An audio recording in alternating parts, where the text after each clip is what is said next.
జై సద్గురు ప్రభు మహారాజుకి జై. భద్రాద్రి రామశతకము సాంఖ్యయోగము ప్రపంచ భ్రాంతి లక్షణము 43వ పద్యము.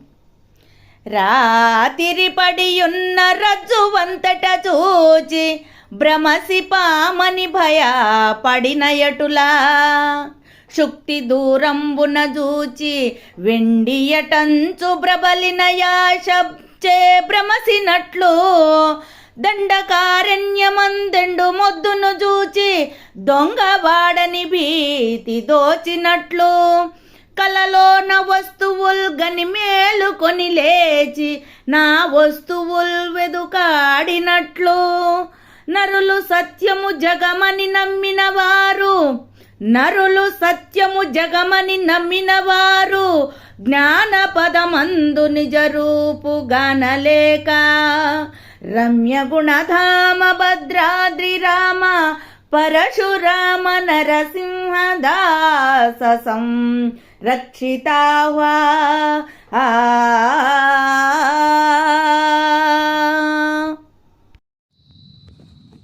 జై నిజ గురుభ్యో నమః. జై అమలాంబ సమేత అనుభవానంద రాజయోగేంద్ర ప్రభుస్వాముల వారి దివ్య చరణారవిందములకు ద్వాదశి వందనములు సమర్పించుకొనుచు, పరశురామ నరసింహదాసు గారిచే విరచితంపైన భద్రాద్రి రామశతకమునందు ఈరోజు 43వ పద్యాన్ని మనం ముచ్చరించుకుంటూ ఉన్నాము. ప్రపంచ భ్రాంతి లక్షణాన్ని. అసలు భ్రాంతి అంటే లేని దానిని ఉన్నట్లుగా చూడటమే భ్రాంతి. అశాశ్వతమైనటువంటి దానిని శాశ్వతం అనుకోవటమే భ్రాంతి. ఒకదానిని చూచి వేరొక దానిగా పొరపడటమే భ్రాంతి. అంటే యథార్థమును గ్రహించకపోవటం అనబడేటువంటిది భ్రాంతి. ఎలా అంటే అది రాతిరి పడియున్న రజ్జువంతట జూచి భ్రమసి పామని భయపడిన ఎటులా. ఎలా ఉంటుంది ఈ భ్రాంతి? చీకటిలో ఒక తాడును చూసి అది పడి ఉండే విధానం పాములాగా మెలికలుగా పడి ఉండవచ్చు. చూసి దాన్ని పాము అనేటువంటి చన్నంతో భయపడ్డారు. కారణం ఏమిటి? అక్కడ ఉన్నది తాడు, కానీ అది పాముగా ఎందుకు గోచరమవుతూ ఉన్నది? నీ యొక్క దృష్టి. ఎందుకు నీ దృష్టి అలా ఉన్నది? చీకటి అనేది కప్పబడి ఉన్నది. కావున తాడుగా కనిపించక తాడులో నీకు పాము అనబడేటువంటిది దర్శిస్తూ ఉన్నావు. తద్విధానంగానే ఈ ప్రపంచాన్ని నీవు సత్యము అనేటువంటి భ్రాంతిలో ఉన్నావు. ఇంకా శుక్తి దూరంబున జూచి వెండియటంచు, మెరుస్తూ ఉన్నది వెండిలాగా శుక్తి. అది దూరాన్ని నుంచి చూసినప్పుడు నువ్వేమనుకుంటున్నావు? దాన్ని వెండి అనేటువంటి భ్రాంతిలో ఉన్నావు. అలా శుక్తి దూరంబున చూచి వెండి ఎటంచు ప్రబలిన యాసచే భ్రమసినట్లు. అక్కడ నిజంగా వెండి అది కాదు, శుక్తి రజత భ్రాంతి మాత్రమే అది. ఇంకా నాయన శిష్య, దండకారణ్యమందెండు మొద్దును చూచి దొంగవాడని భీతి దోచినట్లు. అరణ్యంలో వెళుతూ ఉన్నావు. ఒక చెట్టు బాగా ఎండిపోయి ఆకులేం లేవు, కానీ 1-2 కొమ్మలు చేతులుగా అలా అనిపిస్తూ ఉన్నది దూరాన్ని నుంచి చూస్తే ఆ మొద్దు. దాన్ని ఏమనుకుంటున్నావు? ఎవరో దొంగ నీ కోసం వేచి ఉన్నాడు అనేటువంటి భావనలో ఉన్నావు. కానీ ఉన్నది ఏంటి అక్కడ? ఆ మొద్దు, ఆ కొయ్య దొంగ ఉన్నది అక్కడ. కానీ అది ఎక్కడ ఉన్నది? అది ఆ దండకారణ్య మధ్యలో ఉన్నది. అది మిగిలినటువంటి వాటితో పాటు అది ప్రత్యేకంగా ఉన్న దాని వలన దానిని నీవు దొంగగా భ్రమిస్తూ ఉన్నావు. కానీ అది ఎండిపోయినటువంటి చెట్టు అది. ఇంకా కలలోన వస్తువుల్ గని మేలుకొని ఆ వస్తువుల్ వెదకులాడినట్లు కలలో మనకు ఎన్నో వస్తువులు కనిపిస్తాయి. మన ప్రక్కనే ఏదైనా ఒక పెట్టె ఉన్నట్లు, లేక ఇంకా ఏదైనా సరే మన ఉపయుక్తమైనటువంటి వస్తువులు ఏవో ఉన్నట్లుగా స్వప్నంలో వచ్చింది. మన ఇంట్లోనే ఆ వస్తువులు ఉన్నట్లుగా కలగాంచాం. అయితే లేచి చూస్తే ఆ వస్తువులు ఉన్నాయా? లేవు. ఎందుకు లేవు? నీవు ఏ అవస్థలో చూసావు వాటిని? స్వప్నావస్థలో చూసావు. మేలుకుంటే ఉన్నాయా? లేవు. అలానే నీవు ఉండబడేటువంటి ఈ అవస్థ ఏదైతే ఉన్నదో ఈ అవస్థని మేల్కోవాలా. ఏ అవస్థని మేల్కోవాలా? నీవు జాగ్రత్తని ఏదైతే భ్రమసి ఉన్నావో, అందరూ ఉన్నది ఒకే అవస్థ, అదే స్వప్నావస్థ. అది మేల్కొల్పజేసేటువంటి వారే గురువు. ఈ ప్రపంచ భ్రాంతిని విడిపింపజేసేటువంటి వారే గురువు. ఈ జీవ శివ భ్రాంతులు ఏదైతే ఉన్నవో, బ్రహ్మము సత్యమని జగత్తు అసత్యమని అనేటువంటి మాటలు కాదు ఇక్కడ. ఇది ద్వైత అద్వైత విశిష్టాద్వైతములకు మీరినటువంటి పరిపూర్ణ బోధ. కానీ ఇక్కడ మనం చెప్పుకునేటువంటి సాంఖ్యము ఏదైతే ఉన్నదో ఇది అద్వైతములకు సంబంధించినదే. కానీ దీనిని కూడా పరిపూర్ణ గురునిచే విచారించినట్లయితే తెగిపోతుంది. ఉన్న సంశయం ఏదైతే ఉన్నదో అది నివృత్తి అవుతుంది. వారు స్వప్న దృష్టాంతాన్ని మిగిలినటువంటి సిద్ధాంతముల వారు కూడా చెప్తారు. కానీ వారు చెప్పేదానికి పరిపూర్ణ గురువులైనటువంటి యథార్థాన్ని తెలిసినటువంటి మహనీయులు చెప్పేదానికి చాలా వ్యత్యాసం ఉంటుంది. అందుకే అంటున్నారు, కలలోన వస్తువులు గని మేలుకొని ఆ వస్తువులు వెతకులాడినట్లు నరులు సత్యము జగమని నమ్మినారు. ఎందుకని నమ్మారు సత్యమని? జ్ఞానపథమందు నిజరూపు గానలేక రమ్య గుణధామ భద్రాద్రి రామ పరశురామ నరసింహదాస సంరక్షితాహ్వా.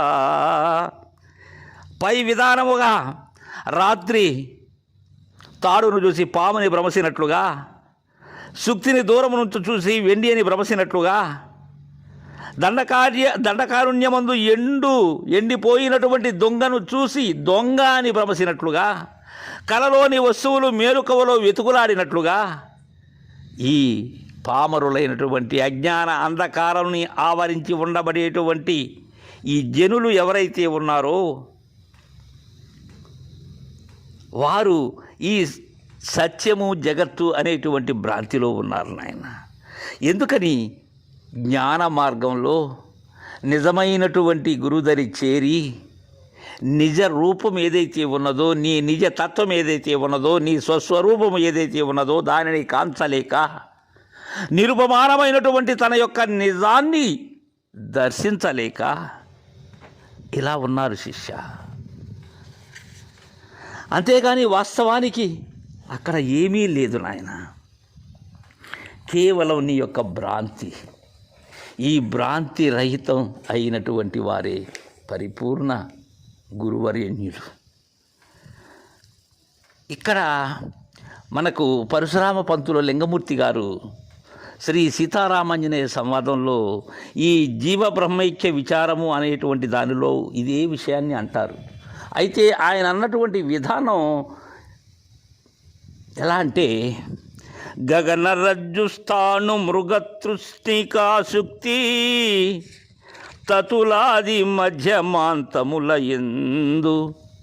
గగనరజ్జుస్థాను మృగతృష్ణికాశుక్తి తతులాది మధ్యమాంతముల ఎందు స్వస్వభావములచే వసించి ఎన్నియు వరుసతో నజ్ఞాన వశము వలన నీలతాహి మనుష్య నీర రౌప్యంబులై కనుపట్టి వివరించి కాంచు నెడల గల్పిత రూపముల్ గడు మిథ్యలైపోవా దత్వంబులైన చందమున నాత్ముడయ్యునతడు నరాజ్య విద్యాత్మ శక్తి వలన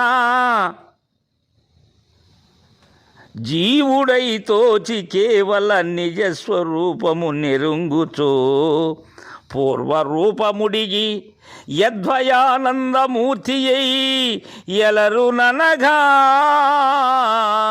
అంటారు. ఓ దోషరహితుడైనటువంటి ఆంజనేయ, ఇప్పటి వరకు చేసినటువంటి వివరణముల వలన జీవేశ్వరుల వలె జీవ బ్రహ్మలు కూడా భిన్నులు కారు అని స్పష్టము చేయబడి ఉన్నది. అయినను కూడా అచ్చట అవిద్యామాయులు వాటి వలన కలిగినటువంటి ఈ వెష్టి సమిష్యులు కలవని వానిని జ్ఞానముచే భావింపవలనని ఇప్పుడు ప్రతిబింబాలు లేవు. అనగా ఏంటంటే తోచుటయే గాని యథార్థ స్థితిలో అవి లేవు. కావున జీవేశ్వరులు ఒక్కటియే అని తెలుసుకొనవలయునని చెప్పి ఉన్నారు. ఇప్పుడు ప్రపంచ సృష్టియే అసత్యము కాబట్టి ప్రతిబింబము కలుగనే లేదని చెప్పుతున్నానని తెలుసుకోవాలి. ఎట్లంటే ఈ ఆకాశము, తాడు, స్తంభము, ఎండమావులు, ముత్యపు చిప్పానునవి త్రికాలమందును స్వస్వరూపముతో ఉన్నవే కానీ ఏ మార్పులు యథార్థ స్థితిలో చెందవవి. అయితే ఇట్లుండి కూడా అజ్ఞానము వలన లేకపోతే భ్రాంతి వలన ఆకాశము నల్లపడిగాను, త్రాడు పాముగాను, స్తంభము పురుషుడుగాను, ఎండమావులు నీరుగాను, ముత్యపు చిప్ప వెండిగాను తోస్తూ ఉన్నది. ఈ నలుపు కానీ పాము కానీ మొదలగునవి ఎప్పటికీ లేవనుట, ఈ ఆకాశము తాడు మొదలగినటువంటివి ఎప్పటికీ కూడా స్వస్వరూపముతోనే ఉన్నవనుట జ్ఞానము వలన సలుపు మొదలగు భ్రాంతి తొలగి ఈ ఆకాశాదుల తత్వము తెలియబడిన మరల ఆ నలుపు పాము మొదలగినవి కానరావు. అంటే ఇంకక్కడ ఏమవుతున్నాయి? అవి శూన్యమవుతున్నాయి. అట్టనే ఈ పరబ్రహ్మ స్వరూపం ఏదైతే ఉన్నదో అది సర్వకాలముల యందు కూడా స్వస్వరూపముతోనే ఉన్నది. అది మార్పు చెందటం లేదు. ఎప్పుడైతే భ్రాంతి తొలుగుతూ ఉన్నదో భ్రాంతి కల్పితమైనటువంటిది ఏది? ఈ జీవత్వం. ఇది శూన్యమవ్వాలి. అప్పుడు బ్రహ్మము కంటే వేరైనటువంటి జీవుడే ఉండడు. అప్పుడు సర్వము ఒక్కటే అనేది తెలుసుకోవాలి అనేటువంటి విషయాన్ని మనకు సీతారామాంజనేయ సంవాదంలో తెలుస్తుంది. ఇంతకు ఈ భ్రాంతి రహితం అనేది ఎప్పుడవుతుంది? భ్రాంతి రహితుడైనటువంటి గురుదరి చేరి ఉన్న యథార్థాన్ని చూసినప్పుడు, నిజమైన మేల్క చెందినప్పుడు, ఈ కళ మేల్కొన్నటువంటి వారికి ఈ భ్రాంతి తోచదు. అంతేగాని ఇక్కడ ఆధ్యారోపిత భావం కాదు. ఇక్కడ ఏమీ లేదు, ఇది మొదలే ఏమీ లేదు అనేటువంటి భావనలో ఉండబడేటువంటిది శివరామ దీక్షిత పరిపూర్ణ సాంప్రదాయం. అందుకే ఎలా అంటే ఈ రజ్జువునందు సర్పం, సుక్తి ఎందు రజితం, స్థాణువునందు పురుషుడు, కళ లోపల మెలకువలో ఉండబడేటువంటి వస్తువులను మెలకువలో మరలా వాటిని గురించి వెతకటం, అవన్నీ ఎలా అసత్యమో అలాగే ఈ లేని ప్రపంచం కూడా తనంతట తానుగా తోచినదే కానీ దీనికి ఎవ్వరూ కర్త లేరు. దీనిని సృష్టించేవారు లేరు, పోషించేవారు లేరు, దీనిని లయం చేసేటువంటి వారు లేరు. ఈ మానవులు అజ్ఞానం చేత ఆ నిజ స్వరూపాన్ని కానలేక ఈ భ్రాంతిజన్యమైనటువంటి ప్రపంచాన్ని, ప్రపంచంతో పాటు తనను కూడా సత్యమని నమ్మి ఉన్నారు అని మనకు ఈ పద్యం ద్వారా తెలియజేశారు. తర్వాయి పద్యాన్ని రేపు ముచ్చరించుకుందాం. జై గురుదేవా.